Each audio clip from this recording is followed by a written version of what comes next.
ہیں کہ جو چھوٹے بچے اور بچیاں ہوتی ہیں بالکل چھوٹے چھوٹے، ان کو ایسا لباس پہنانا جس میں ان کا ستر ظاہر ہو رہا ہو. جیسے چھوٹا بچے کو نکر پہنا دیتے ہیں، گھٹنا کھلا ہوا ہے، رانیں کھلی ہوئی ہیں، چھوٹی بچیوں کو ایسا پہنا دیتے ہیں، تو کیا یہ شرعاً صحیح ہے یا نہیں؟ اور اسی طرح اگر بچے کا پیمپر بدلنا ہو یا بچی کا چھوٹا سا دودھ پیتا ہے تو کیا کسی اور کے سامنے اس کو بدلا جا سکتا ہے؟ کوئی شرعی قباحت تو نہیں ہے؟ دیکھیں چھوٹے بچے، اتنے چھوٹے بچے کہ جن کو ابھی شرم و حیا کا بالکل نہیں پتہ ہونا یہی چاہیے کہ شروع سے ہی ان کے لباس میں احتیاط کریں، کیونکہ جب بچے بڑے ہوتے ہیں تو بعض اوقات یہ بے احتیاطیاں ان کے لیے بے حیائی کی طرف جانے کی دلیل اور سبب بن جاتے ہیں. اس لیے فقہا نے، میں نے پڑھا ہے کہ یہاں تک تو بیان فرمایا کہ چھوٹے بچے کو سونا نہ پہنایا جائے، یعنی لڑکے کو، کیونکہ مردوں کو سونا پہننا منع ہے، تو وہ چھوٹا بچہ تو گناہ گار نہیں ہوگا لیکن بڑے گناہ گار ہوں گے. اس کا مطلب ہے کہ مزاج شرع یہ ہے، فقہا بھی اس بات کو پسند کرتے ہیں کہ شروع سے ہی بڑوں کو بچوں پر شرعی احکام کو حتی الامکان نافذ کرنا چاہیے. لیکن چونکہ ہمارے یہاں عموم بلوہ بہت زیادہ ہے، عموم بلوہ کا مطلب کوئی ایسے ممنوع کام جس کو عقلاً یا شرعاً منع کیا گیا ہو، لیکن وہ لوگوں میں بغیر پری پلان بہت زیادہ عام ہو جائے تو اس میں تھوڑا نرمی کا حکم ہوتا ہے. تو چھوٹے بچے چونکہ شرعی احکام کے بھی مکلف نہیں ہیں، اگر ان کے ایسا کوئی لباس پہنایا تو بہرحال بڑوں کو ہم گناہ گار تو قرار نہیں دینا چاہیے، اس میں مکروہ قرار دینا چاہیے، لیکن احتیاط ہونی چاہیے. پیمپر وغیرہ کے اندر بھی یہ ہے، خصوصاً بچی اگر ہے تو اس کا کو ذرا احتیاطی کرنی چاہیے، جبکہ مرد حضرات بھی درود ہوں اور بچے کے سلسلے میں بھی ہونی چاہیے. لیکن اگر کوئی سامنے کر دیتا ہے، جیسے بہت ہی چھوٹے دودھ پیتے بچے ہوتے ہیں، تو گناہ اس کو نہیں کہیں گے، اگرچہ مکروہ ضرور ہے.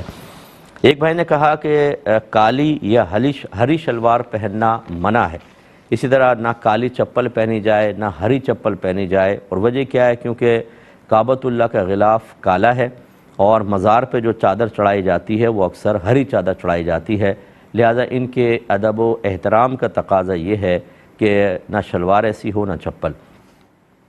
کیا حکم شرع ہوگا؟ دیکھیں اس قسم کی اگر آپ نسبتوں کی وجہ سے چیزوں کو ممنوع قرار دیں، تو اگر کسی بزرگ کے مزار کا گنبد سنہرا ہو، کسی کا پیلا ہو، کسی کا لال مینار بنا دیا گیا، کسی کا سفید گنبد بنا دیا گیا، تو پھر ادب کا تقاضا تو یہ ہے کہ یہ جتنے بھی کلر کسی بھی طریقے سے کسی مقدس چیز کے ساتھ وابستہ ہوتے جائیں، اسے ایسی جگہ پر استعمال کرنا جو مقام تحقیر ہو نہیں ہونا چاہیے.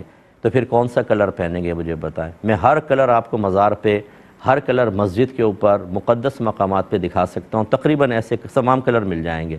تو اس قسم کی خواہ مخواہ سوچے بنا کر اور لوگوں کو اذیت اور تکلیف میں مبتلا کرنا یہ بالکل ٹھیک نہیں ہے.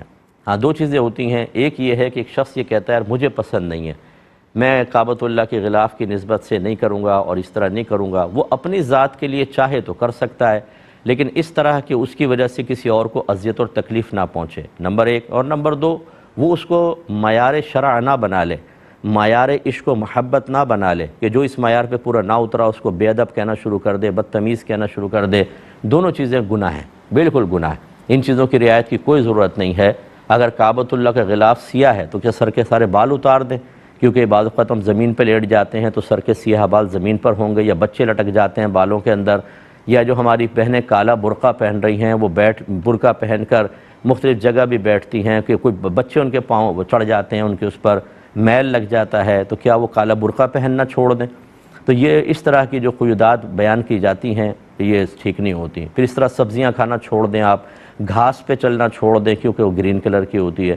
تو یہ خواہ مخواہ کی چیزوں کو اپنی سوچ اور فکر کے مطابق ادب قرار دے دینا، پھر اس کو ایسا معیار بنا دینا کہ لوگ یا اپنے متبعین کم از کم علماء کو بھی، فقہاء کو بھی، مشائخ کو بھی اس معیار ادب پہ پرکھتے ہوئے نظر آئیں، اور جو پورا اترتا نظر نہ آئے وہ کہیں کہ دیکھو یہ تو ان میں عشق ہی نہیں ہے، ہمارے پیر صاحب میں عشق ہے، ہمارے مفتی صاحب میں عشق ہے، ہمارے استاد صاحب میں عشق ہے. اس طرح کی باتیں شریعت بالکل پسند نہیں کرتی ہے. خلاصہ کلام یہ ہے کہ آپ کالا جوتا پہنیں، ہرا جوتا پہنیں، کوئی مسئلہ نہیں ہے. ہزارہا چیزیں آپ کے گھر کے اندر کالی اور ہری استعمال ہو رہی ہیں، اگر ادب کا تقاضا ملحوظ رکھنا ہوگا تو ان سب کو نکالیں، اور اسی طریقے سے پھر مزارات ایک وزٹ کریں اور جتنے بھی کلرز یوز ہو رہے ہیں سب کو نوٹ کرتے چلے جائیں، اور پھر ان چیزوں کو بھی گھر سے نکالیں، وہ کلر یوز نہ کریں. پھر آپ دیکھ لیں زندگی تنگ ہو جائے گی. چند ایک چیزوں کو معیار بنا لیں، باقی دوسری چیزوں میں خود سب کچھ کرتے رہیں، کوئی مسئلہ نہیں ہے۔ اس کو معیار بنا کے اتنا اونچا کر دیا جائے کہ ہر ایک اس کی روشنی میں آپ کو صاحب تقوی اور سب کو تقوی سے خالی تصور کرتے رہیں، یہ ٹھیک ہے، باقی چیزوں کا ذکر نہ کرو کیونکہ اس میں ہم خود بھی پھنس جائیں گے، تو یہ بالکل ایسا ہرگز نہ کیا جائے۔